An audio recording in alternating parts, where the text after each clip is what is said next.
Hello friends, आज आपण बनवूया चमचमीत छोल्याची रेसिपी जी खूपच टेस्टी असते खाण्यामध्ये आणि त्याबरोबर टुम फुललेले असे भटुरे।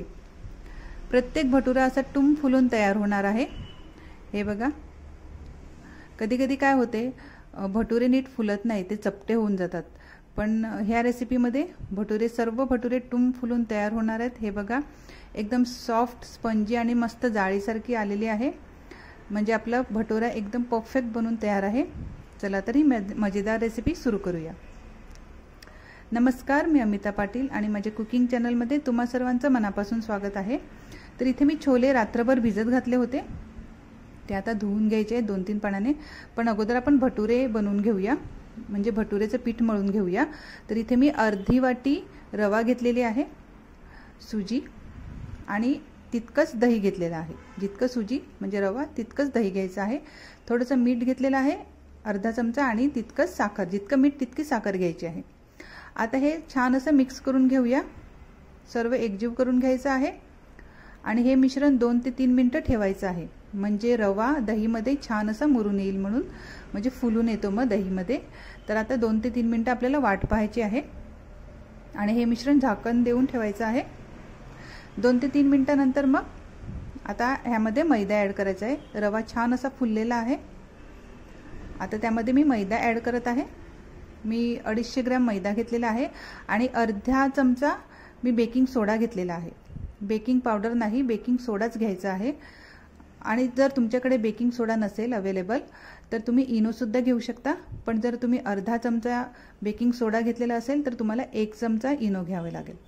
आता थोडा थोडा पाणी ॲड करायचं आहे आणि छान असा मऊ गोळा बनवून घ्यायचा आहे आणि 3 ते 4 तास, कमीत कमी 3 ते 4 तास झाकण देऊन असं गोळा म्हणजे 3 ते 4 तास ठेवून द्यायचा आहे। म्हणजे जितका वेळ तुम्ही ठेवणार तितके तुमचे भटुरे छान फुलून तयार होतील। हे बघा, आता मी 3 ते 4 तासपर्यंत वाट पाहणार आहे। तोपर्यंत आता काय करायचं, आपण छोले बनवायला घेऊया। तर इथे मी छोले धुवून घेतलेले आहेत। हे बघा, मी रात्रभर भिजत घातलेले होते। तर आता काय करायचं, इथे मी एक सुती कपडा घेतलेला आहे, त्यामध्ये 1 चमचा चहा पावडर घेत आहे। चहा पावडरने छोलेचा कलर खूप छान येतो आणि 1 इंच दालचिनीचा तुकडा घेत आहे। आता ह्याची अशी पुडी बांधून घ्यायची आहे आणि छोले शिजताना त्यामध्ये ॲड करायचं आहे। हे ऑप्शनल आहे, जर तुम्हाला हे नाही ॲड करायचं असेल तर तुम्ही स्किप करू शकता, पण त्याने काय होते, चहा पावडरने छोल्याला कलर खूप छान येतो। आता छोले शिजताना जरा मोजकंच पाणी घ्यायचं आहे, जास्त पाणी ॲड करायचं नाही आहे आणि ही आपली पुडी त्यामध्ये ठेवून द्यायची आहे। थोडंसं मीठ ॲड करायचं आहे त्यामध्ये, हे बघा, आणि आता 6 ते 7 शिट्ट्यामध्ये छोले शिजवून घ्यायचे आहेत। जर रात्रभर छोले भिजत घातलेले असतील तर 6 ते 7 शिट्ट्यामध्ये छान असे शिजून येतात। तर आता आपण चेक करूया, मी इथे 7 शिट्ट्या घेतलेल्या होत्या, तर आपण आता हे चेक करून घेऊया छोले शिजलेत का नाही असं। जर तुम्हाला असं वाटलं जर जास्त कडक आहे तर मग तुम्ही अजून 2-3 शिट्ट्या घेऊ शकतात, पण हे आपले इथे छोले छान असे परफेक्ट शिजलेले होते। हे बघा, मस्त छान असे शिजलेले होते, एकदम परफेक्ट आहेत। तर आता आपण ग्रेव्ही बनवायला घेऊया। ही आता पुडीचं काही काम नाही, तिने काम केलेलं आहे तिचं, तर पुडी काढून टाकायची आहे। आता एका कढईमध्ये 2 मोठे चमचे असे तेल ॲड करायचं आहे। तेल गरम झालं का त्यामध्ये जिरा ॲड करायचा आहे। हे बघा, 1 तेजपत्ता टाकायचा आहे, थोडंसं फिरवून घ्यायचं आहे चमच्याने। आणि इथे आता मी 2 मोठे कांद्याची पेस्ट बनवली होती, तुम्ही कांदे बारीकसुद्धा कट करून घेऊ शकता, इथे मी पेस्ट बनवली होती। आता हे लालसर होईपर्यंत फिरवून घ्यायचं आहे।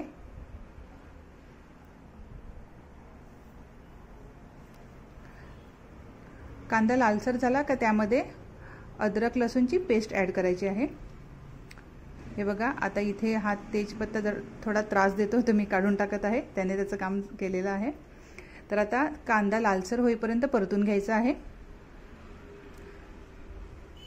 कांदा लाल झाला का त्यामध्ये मग टॅमॅटोची पेस्ट ॲड करायची आहे। तुम्ही इथे टॅमॅटो कांदा बारीक कट करून घेतला तरी चालेल, मी इथे पेस्ट करून घेतलेली आहे। पेस्ट करून घेतल्याने काय होते, ग्रेव्ही खूप छान होते, जाडसर अशी होते, म्हणून मी टॅमॅटोची आणि कांद्याची पेस्टच करून घेतलेली होती। थोडा वेळ झाकण देऊन टॅमॅटो शिजवून घ्यायचा आहे, 2 मिनिटं फक्त। आता टॅमॅटो शिजल्यानंतर त्यामध्ये आपण मसाले ॲड करूया। तिथे मी अर्धा चमचा हळद ॲड करत आहे, थोडासा आपला तिखट मसालासुद्धा ॲड करत आहे आणि 2 चमचे काश्मीरी मिरची पावडर ॲड करत आहे। काश्मीरी मिरची पावडरने कलर खूप छान येतो आणि कमी तिखट असते, म्हणून 2 चमचे काश्मीरी मिरची पावडर मी ॲड करत आहे।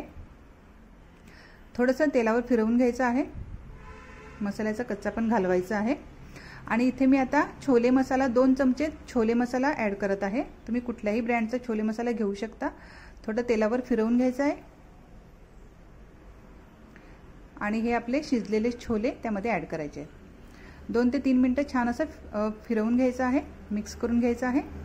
तुम्हाला जर सुकी भाजी हवी असेल तर तुम्ही असेच म्हणजे बिना पाणी टाकता सुद्धा खाऊ शकतात, अशी सुद्धा खूप छान लागते। आता चवीनुसार मीठ ॲड करायचं आहे, पण लक्षात ठेवा अगोदर सुद्धा आपण मीठ ॲड केलेलं होतं, म्हणून मीठ थोडं सांभाळूनच टाकायचं आहे। छान असं मिक्स करून घ्यायचं आहे। हे बघा खूप छान सुंदर कलर आलेला आहे। थोडं 2 ते 3 मिनिटं झाकण देऊन ठेवायचं आहे आणि आता साईडला पाणी गरम करायला ठेवायचं आहे।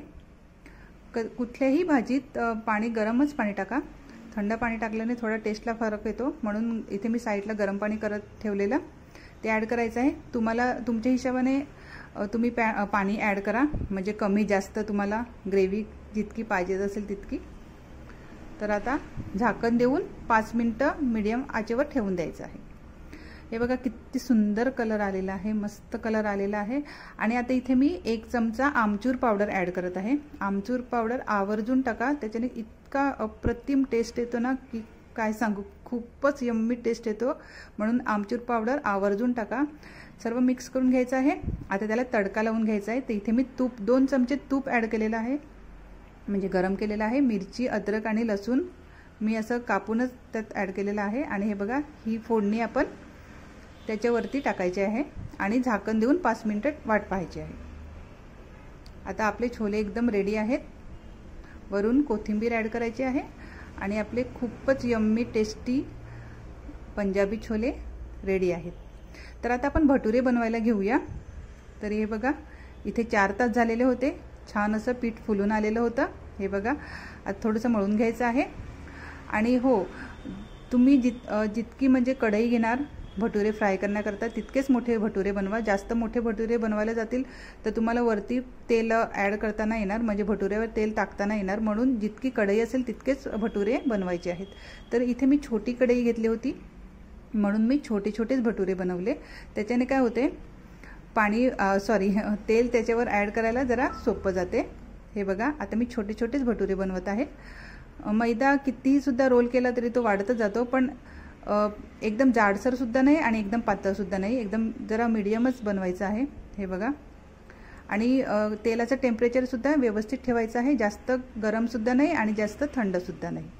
आणि हे बघा आता आपण एक भटुरा टाकून बघूया। भटुरा टाकल्यानंतर काय करायचं, लगेच त्यावर तेल टाकायला सुरुवात करायची, म्हणजे तुम्ही तेल टाकत जाणार तसा भटुरा फुलत जाणार। हे बघा लगेच पट्टी मारून घ्यायचं आहे। तर ही कढई छोटी होती, जरा मोठी कढई असली का त्यावर तेल टाकायला खूप छान म्हणजे सोपं जाते आणि भटुरा फारच असा फुलून येतो। हे बघा तुम्हाला एक दुसरा बनवून दाखवते। सर्वच भटुरे छान असे फुलून तयार झालेले होते। तुम्ही छोट्या छोट्या गोष्टी लक्षात ठेवणार तर भटुरे सर्वच फुलून येणार। हे बघा आता लगेच त्यावर तेल ॲड करायचं आहे, तेल टाकायला सुरुवात करायची की लगेच भटुरा फुलून येतो। हे बघा तर सर्व भटुरे असेच बनवून मी तयार करून घेणार आहे। तेलाचं टेम्परेचर एकदम जास्त सुद्धा ठेवायचं नाही, नाहीतर भटुरा लगेच लालसर होईल आणि कमी ठेवलं तर मग तो चपटा होईल, फुलणार नाही। तर हे बघा सर्वच भटुरे आपले छान फुलून तयार झालेले होते। हे बघा आणि छोल्याचा टेस्ट तर काय सांगू, एकदम अप्रतिम होता।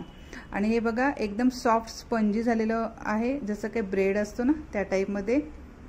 आणि हे बघा अशी जाळी आली म्हणजे समजायचं की आपलं भटुरा एकदम परफेक्ट बनून तयार झालेला आहे। तर तुम्ही ही रेसिपी नक्की ट्राय करून बघा, खूपच छान लागते, खूपच टेस्टी यम्मी। आणि हो, तुम्हाला जर माझे व्हिडिओ आवडत असतील तर तुम्ही माझे यूट्यूब चॅनलला सबस्क्राईब करा आणि जर तुम्ही फेसबुकवर पाहत असतील तर माझे फेसबुक पेजला फॉलो करा। तोपर्यंत खा पिया मस्त राहा। Okay friends, thank you, take care, bye bye.